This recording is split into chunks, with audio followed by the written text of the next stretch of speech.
to work and change their prospects.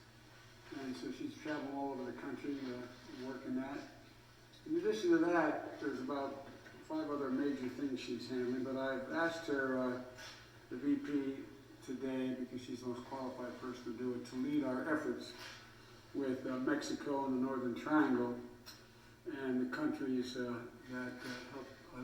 We're going to need help in stemming the movement of so many folks stemming the migration to our southern border.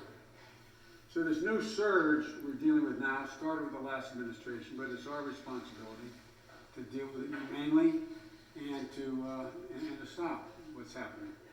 And so this increase has been consequential, but the Vice President's agreed, among the multiple other things I've had her meeting, and I appreciate it, agreed to lead our diplomatic effort and work with those nations to accept the returnees and enhance migration enforcement at their borders. We're already talking with Mexico about that. She's already done that. We're going to be dealing with a full team now that we have to be able to deal with the problem here at home, but also to deal with it now in terms of in country. And I can think of nobody who's better qualified to do this than this is a woman who ran the second largest Attorney General's office in America after the United States Attorney General in the state of California, and has done a great deal upholding human rights, but also fighting organized crime in the process. So it's not her full responsibility and job, but she's leading the effort, because I think the best thing to do is to put someone who, when he or she speaks, they don't have to wonder about, is that where the president is? When she speaks for me, doesn't have to check with me, she knows what she's doing, and I hope we can move this along. So, Madam Vice President, thank you. I gave you a tough job, and you're smiling, but there's no one better capable of trying to organize this.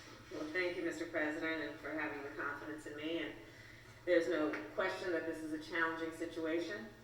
As the President has said, there are many factors that lead President to leave these countries. And while we are clear that people should not come to the border now, we also understand that we will enforce the law, and that we also, because we can chew gum and walk at the same time, must address the root causes that cause people to make the trek, as the President has described, to come here.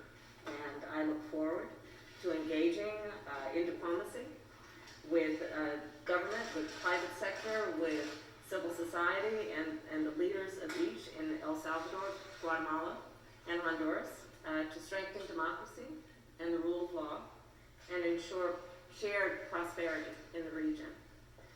We will collaborate with Mexico and other countries throughout the Western Hemisphere, and as part of this effort, we expect that we will have collaborative relationships to accomplish the goals the President has and that we share. I also look forward to working with members of the Congress who I think share our perspective on the need to address root causes for the migration that we've been seeing. And needless to say, the work will not be easy, but it is important work. It is work that we demand and the people of our countries, I believe, need to help stem the tide that we've